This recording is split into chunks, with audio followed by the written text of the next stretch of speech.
उद्देश्य है देश के ज्यादा से ज्यादा लोगों तक लेबर लॉज की नॉलेज पहुंचाई जाए। तो जो भी स्टूडेंट अपना पढ़ाई आगे कंप्लीट करके जॉब लाइफ की तरफ जा रहे हैं, उनको लेबर लॉ की बेसिक जान लेना बहुत जरूरी है।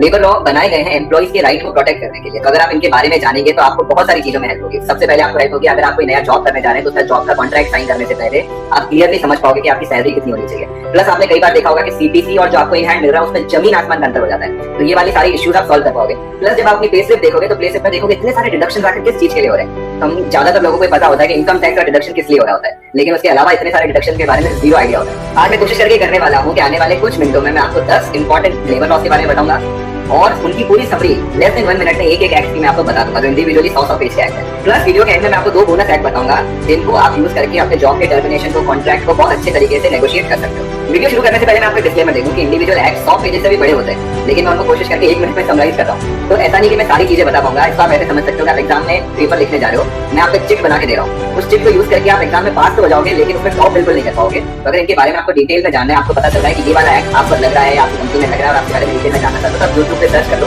तो भी हमारा वीडियो आपको मिल जाएगा। एक सेकंड इंपॉर्टेंट पॉइंट, इनमें जो भी एक्ट के मैं नाम बता रहा हूं, हो सकता है आने वाले 1 या 2 साल में उनके नाम बदलकर कुछ कोड उनकी जगह ले लें, लेकिन जो इन एक्ट का क्रक्स है, जो बेसिक बातें हैं, वो कोड में ऐड होते हैं। For example payment of wages act बदल जाएगा कोड ऑन वेजेस में, लेकिन उसमें कुछ फर्क नहीं आएगा। जो मैं चीजें आपको बता रहा हूँ that will remain the same. तो चलिए विदाउट फर्दर अडू शुरू करते हैं। Act number 1, minimum wages act. तो जैसा नाम सजेस्ट करता है, मिनिमम वेज कवर करता है कि कम से कम आपको कितनी सैलरी मिलनी चाहिए। ये डिपेंड करता है आप कौन से स्टेट में हो, आपकी कैटेगरी क्या है, आप स्किल्ड हो कि नहीं हो, आप कौन से डेजिग्नेशन पे काम कर रहे हो, कौन सी इंडस्ट्री में काम कर रहे हो। तो फॉर मोस्ट केसेस आपको अपने स्टेट की मिनिमम वेजेस के बारे में पता होना चाहिए जब भी कोई आप एम्प्लॉयमेंट या जॉब लेने जा रहे हैं, और अपनी कैटेगरी के अनुसार आप डिसाइड कर सकते हो कि एटलीस्ट आपको इतनी सैलरी तो कंपनी को देनी चाहिए।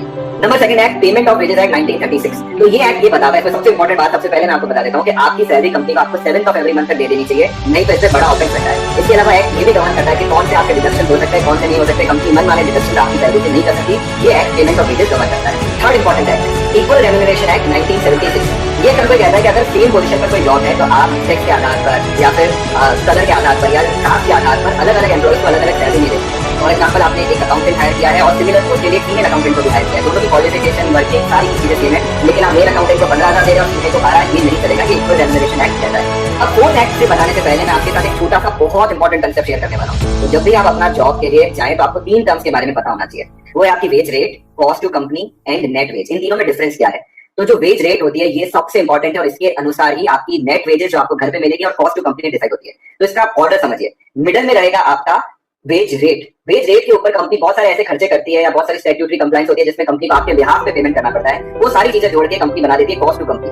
और कॉस्ट टू कंपनी की कोई लीगल डेफिनेशन नहीं है, तो कंपनी ये भी कह सकती है कि हम आपके लिए ऊपर एसी का खर्चा करते हैं, वो भी हम कॉस्ट टू कंपनी में जोड़ सकते हैं। तो कंपनी जोड़ सकती है, उसमें कोई भी मनाही नहीं, क्योंकि लॉ नहीं है। तो सबसे ऊपर आता है सीटीसी, मिडिल में आता है wage rate which is the most important part, and सबसे नीचे आएगा नेट वेजेस या इन हैंड। तो आपकी नेट वेजेस सबसे कम होती है और कॉस्ट टू कंपनी बहुत ज्यादा होती है। वीडियो के एंड में आपको ये बताऊंगा कि कैसे इनमें जमीन आसमान का डिफरेंस हो सकता है। मान लीजिए आपकी कॉस्ट टू कंपनी 13,000 लेकिन आपको इन हैंड मिल रहा है मात्र 8,000, ऐसा कैसे होता है हम इस वीडियो के एंड में जानेंगे। तो 4th एक्ट की तरफ बढ़ते हैं, very important act, provident fund act 1952।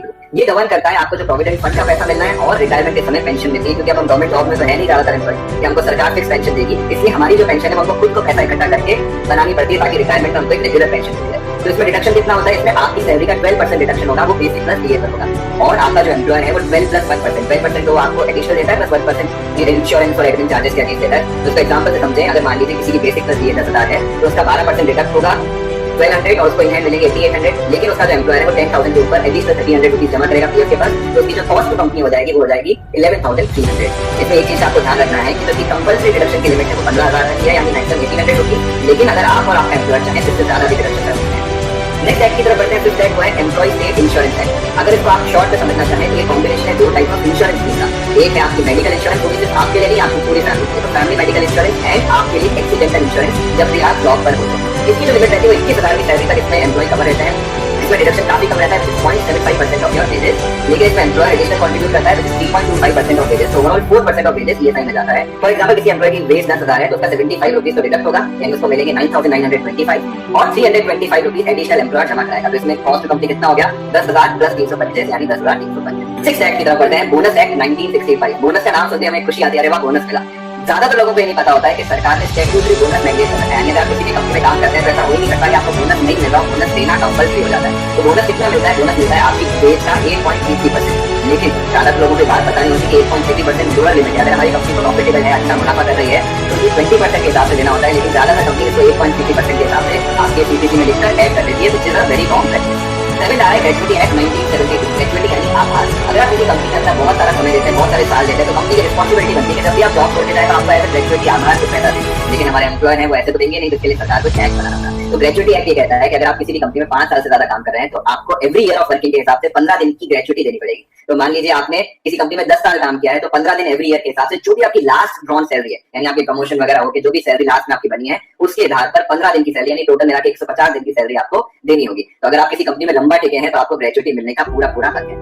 फिर 8 और 9 पर हम 2 एक्ट की बात करते हैं जो छोटे छोटे डिडक्शन है। 8 है हमारा प्रोफेशनल टैक्स एक्ट। ये गवर्न होता है हमारे आर्टिकल 276 ऑफ कॉन्स्टिट्यूशन से। तो ये जो डिडक्शन है ये ओवरऑल 2500 रुपीज तक हो सकता है पर एनम, लेकिन ये सारे स्टेट्स में नहीं है। अराउंड 15-16 स्टेट्स में एज ऑफ नाउ ये एप्लीकेबल है। तो हर महीने आप देखेंगे कि आपकी सैलरी से 200 रुपए के आसपास डिडक्शन होते हैं, वो होता है प्रोफेशनल टैक्स के अगेंस्ट। लेकिन किसी भी फाइनेंशियल ईयर में 2500 रुपीज से ज्यादा आपका प्रोफेशनल टैक्स के अगेंस्ट डिडक्शन नहीं हो सकता। इसमें आपको कोई बेनिफिट नहीं मिलता, ये एक तरह से टैक्स है जो सरकार के पास चला जाता है। 9 हम लोग बात करेंगे लेबर वेलफेयर फंड की। तो लेबर वेलफेयर फंड ये भी अलग अलग स्टेट के हिसाब से अलग अलग होता है, इसमें बहुत छोटा सा पैसा जाता है। फॉर एग्जाम्पल बात करें महाराष्ट्र की, तो साल में 2 बार एज एम्प्लॉय आपका डिडक्ट होगा 6 रुपए और आपका एम्प्लॉयर एडिशनल 18 रुपए जमा कराएगा, यानी 48 रुपीज इस फंड में जमा होंगे। और इस फंड का उद्देश्य ये है कि जो भी वर्कर एम्प्लॉय काम कर रहे हैं उनको कुछ बेसिक फैसिलिटीज जैसे स्पोर्ट्स ग्राउंड, उनके ट्रैवल के लिए, अगर किसी को तीर्थ यात्रा पर जाना है तो उसका भी बेनिफिट, ये सारी चीजें मिलती है। लेकिन प्रैक्टिकली देखें तो इसका बेनिफिट लेना बहुत मुश्किल हो जाता है। बस एक पैसा है, समझ लो सरकार को आपने आगे चंदा दे दिया। और वीडियो के शुरू में जैसे मैंने आपको प्रॉमिस किया था कि मैं आपको कुछ बोनस एक्ट भी बताऊंगा, उससे पहले फाइनल और 10th एक्ट बता देता हूँ। Again very important act. ये स्पेशली मैं आप लोगों को इसलिए बता रहा हूँ कि ज्यादातर लोग आप में से या तो आईटी कंपनीज में या ऑफिस में काम कर रहे होंगे, तो फैक्ट्रीज में आप लोग ज्यादा काम नहीं करें। तो फैक्ट्रीज एक्ट के बारे में बात नहीं करते हुए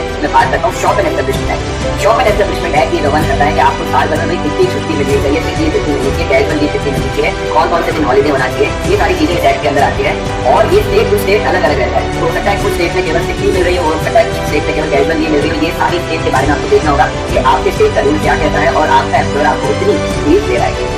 तो ये हमारे 10th एक्ट हमने समराइज कर लिया। मैं आपको 2 बोनस एक्ट बताता हूँ जो आपके बहुत काम आने वाला है। उसमें से पहला है इंडस्ट्रियल डिस्प्यूट एक्ट। ये कब काम आता है? जब आपको जॉब से निकाल दिया जाता है या फिर आपको जॉब पर रखा जाता है। तो ये एक्ट ये गवर्न करता है कि एम्प्लॉय और एम्प्लॉयर के बीच में रिलेशन कैसे रहेंगे। और इसमें ये भी पता चलता है कि किसी भी एम्प्लॉय को आप ऐसे ही फायर नहीं कर सकते। उसका एक प्रॉपर प्रोसीजर है, कैसे किस एम्प्लॉय को रखना है, किस तरह से फायर करना है। अगर किसी एम्प्लॉय को हमको टर्मिनेट करना है, रेजिग्नेशन नहीं टर्मिनेट करना है, तो टर्मिनेशन के समय एम्प्लॉय को क्या कंपनसेशन देना है, वो सारे रूल्स इस एक्ट के द्वारा गवर्न होते हैं। और एक एक्ट जो मुझे लगता है सारे फीमेल एम्प्लॉयज को ध्यान देना चाहिए, वो है मैटरनिटी बेनिफिट एक्ट। तो मैटरनिटी बेनिफिट एक्ट गवर्न करता है कि आपको मिनिमम 26 वीक्स की मैटरनिटी लीव कंपनी को देनी होगी। अगर कंपनी ने आपका ईएसआई ऑलरेडी कट रहा है तो पूरा पैसा आपका ईएसआई देगा।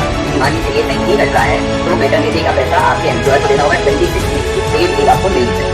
अब देखिए आपने ये सारे एक्ट जाने, अब इसको मैं प्रैक्टिकल करके बताता हूँ। मान लीजिए किसी एम्प्लॉय की बेसिक वेज 10,000 और बाकी कुछ अलाउंसेस वगैरह नहीं एग्जाम्पल है, तो उसको इन हैंड कितनी सैलरी मिलेगी? तो बेसिक वेज से सबसे पहले उसका कट जाएगा 12% ईएसआई, 12% का 75 रुपीज कट जाएगा ईएसआई का, 200 रुपये का कट सकता है। अगर प्रोफेशनल टैक्स कट रहा है तो प्रोफेशनल टैक्स। मान लीजिए लेबर वेलफेयर फंड उसका कट रहा है तो कुछ स्टेट में ज्यादा है, कुछ स्टेट में कम है, लेकिन 20-25 रुपए मान लीजिए उसका कट गया। तो जो 10,000 है उसका 1500 रुपए तो उसमें लगभग कट गया, उसको इन हैंड मिले 8500। लेकिन अब मजे की बात देखिए, जब कंपनी उसको ऑफर लेटर देती है तो उसमें और कई सारे खर्चे जोड़ देती है। फॉर एग्जांपल उसमें जोड़ती है 13% जो पीएफ एडिशनल कंपनी को जमा कराना है, उसके अलावा 3.25% जो ईएसआई का कंपनी को एडिशनल जमा कराना है। कई बार कंपनी सीपीसी में बोनस भी ऐड कर देती है, 1.33%, कुछ कंपनी 20% के हिसाब से बोनस ऐड करती है, तो ये भी सीपीसी का हिस्सा बन जाता है।